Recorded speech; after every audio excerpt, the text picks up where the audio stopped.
The leader of Hamas is calling for a global day of jihad on Friday.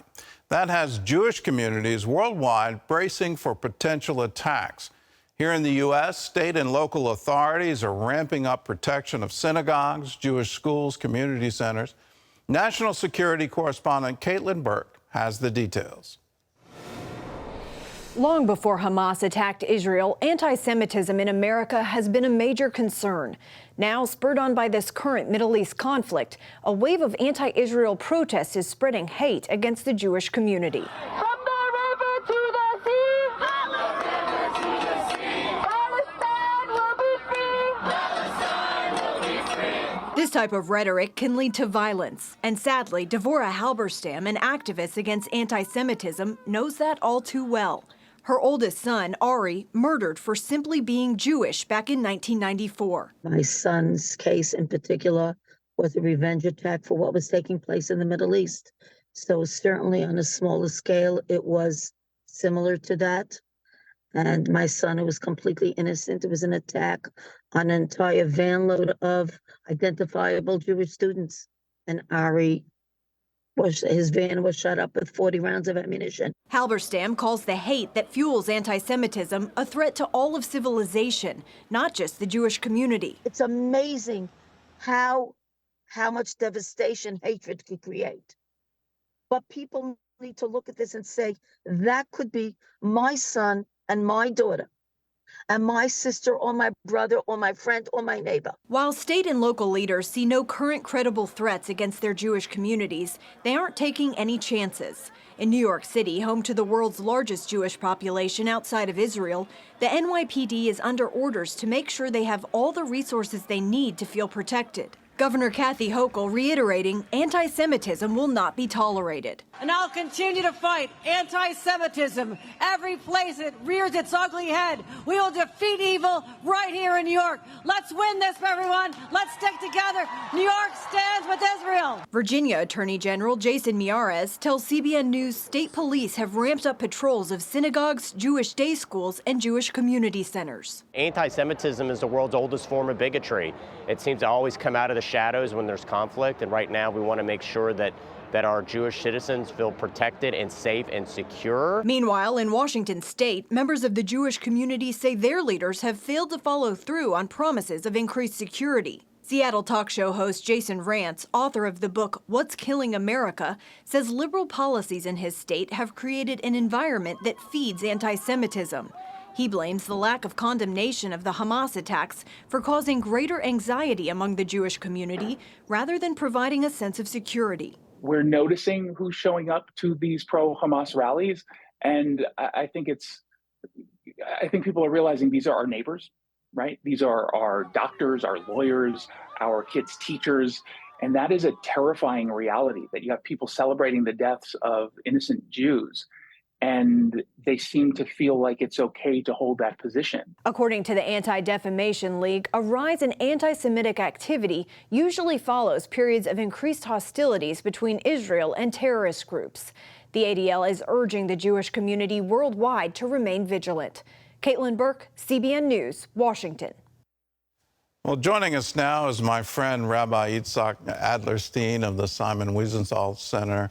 Rabbi, this morning I remembered our lunch together in Los Angeles 7 years ago and longed to some kind of return to peace, to normalcy. For you, what's your reaction to the horrific events of this past weekend? You know, I'm a first generation after the Holocaust person. My mother was in a concentration camp in Germany. And I used to carry around her Nazi passport, which got her, in the end, at the last moment, out of a concentration camp before she could be moved to Auschwitz. And I carried it around as a reminder of a world that we thought was in the past and not to be again. But last Saturday, on Simchat Torah, we experienced the Holocaust again. The scenes were exactly the same as the ones that played out during the Nazi era. Please understand, this was not a military incursion. There were no military strategic goals of the incursion, the only goal was to kill, maim, humiliate as many Jews as possible, and then record it and take it back to loving, appreciative audiences in a Gaza that has been held captive mentally, intellectually as well by Hamas since 2005. I think that we're seeing the pure face of evil. The head of Hamas, and I remind everyone watching, Hamas stands for Islamic Resistance Movement. Their stated goal is to wipe Israel off the planet. Their also stated goal is to take that around the world, not just in Israel. They want to take that around the world. So when you see this kinds of things, are you worried that Jewish communities around the world are now going to be suffering from attacks from a call for jihad? You know, my kids in the States have been trying to push us to catch a flight and, you know, sit out the war in the comfort of the United States. And I've been telling them that I moved to Israel to be with family, not the smaller family, but the larger family. And I'm not going to desert in times of war. I feel safer here than I would in the Los Angeles that I lived in for 40 years, because we are prepared, and at the moment, our morale is super high, and we're united in a way that I haven't seen since the Yom Kippur War 50 years ago. Well, I join with you in that. I've been saying for some time now to Christians, if you want a safe place to dwell, go to Israel, because you'll be assured that God will protect you there. So that is, you know, I'm in full agreement with that. Let's talk about the protests. And go ahead. I'm so happy to be here in a city.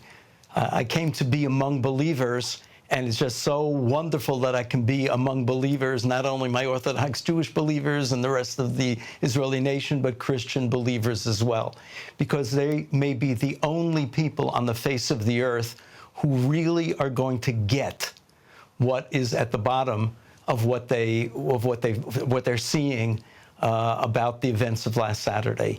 You used the expression, the face of evil. There are too many people in the world today who don't think that there really is such a thing as the face of evil. And, you know, everything is relative, and we always have to look for the reason and the cause. I was so hoping that you weren't going to say, but Rabbi, you know, like, what pushed Hamas to this desperation? The question is obscene. As believers, we know there is such a thing as evil. You can't read the Bible without encountering two things: a merciful God and the reality that there is evil in the world that will exist until the Messiah comes. And we have, as the Bible says, an obligation to remove, destroy evil from our midst. There has never been a time in my lifetime where this was so abundantly clear as the events of a few days ago. And when evil exists, especially evil that is pledged to get the Christians after they get the Jews, I hope that people get the message and will be on our side and show the same support a week from now after the visuals shift to what's happening in Gaza, and people understand that evil has to be eradicated. When there are civilian casualties, which we will try to minimize, the moral responsibility of that will belong to Hamas for using them as human shields. But good cannot be held hostage to the forces of evil, capitalizing on their goodwill. Well, let's talk about a verse that I was reading on Sunday, after the day after the attacks. It comes from the book of Joshua, chapter 11, verse 20, where it says, "Show them no mercy." Joshua is taking the land of Israel. Is this a Joshua moment for Israel? We've got the scripture up on the screen. That is this a time to utterly destroy Hamas? It is. I'm not sure I would invoke Joshua. Jews have been loath throughout history to take any biblical narrative like that and to export it to the moment, but we don't have to do that. It's the Bible's message itself that you have to expunge pure evil when you see it. There's a beautiful lesson, an adage in the Talmud, that those who are compassionate upon the cruel will wind up being cruel to the compassionate. There are times when God's judgment, which is also part of his set of characteristics, for that judgment to be visited upon people. It's not used every day, but when you see what Hamas did and how they were received in Gaza, you recognize that you're talking about a culture of hate that has no bounds and glories in cruelty and atrocity. How can we help you? How can Christians stand with Israel? What would you encourage us to do?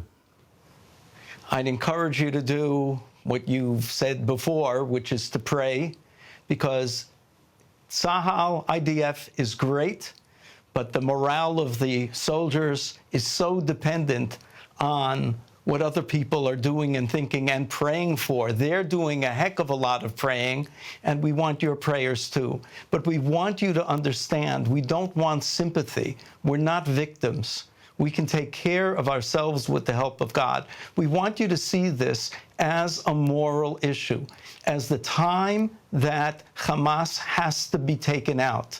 That if you don't do that, then you just run the risk of it happening again. Can I read a line from the opening of the Nuremberg trials at the end of World War II? Justice Robert Jackson's opening statement at Nuremberg was, "The wrongs which we seek to condemn and punish have been so calculated, so malignant, and so devastating that civilization cannot tolerate them being ignored, because it cannot survive their being repeated." We've got to extirpate them from human consciousness. And we just urge you to clarify in your minds, as Christians, as believers in the Bible, that this is a moral issue, and that don't be swayed by MSN, by the media that's going to present, well, there's another side to it, isn't there? The abhorrence that you feel today should be one of rejection of evil. And if anything could be called evil, it is this subculture of Hamas. We want you to understand that and be behind us a week from now the same way that you are today. And you've been since 1948. I tell all my students and everybody in my sphere of influence, the last dependable allies of the Jewish state on the face of the earth are believing Christians. And we stand with you, and we will always stand with you, my friend. Thanks for joining us. Thanks for the wonderful insight. As we mentioned earlier, we want you to know the real facts about Israel, to get the truth behind the claims from both the Palestinian and Jews in our series. It's called Whose Land Is It? And you can get a DVD copy. Whose Land Is It? Gift of any dollar amount. All you have to do is go to cbn.com/whoseland, or you can call us, 1-800-700-7000.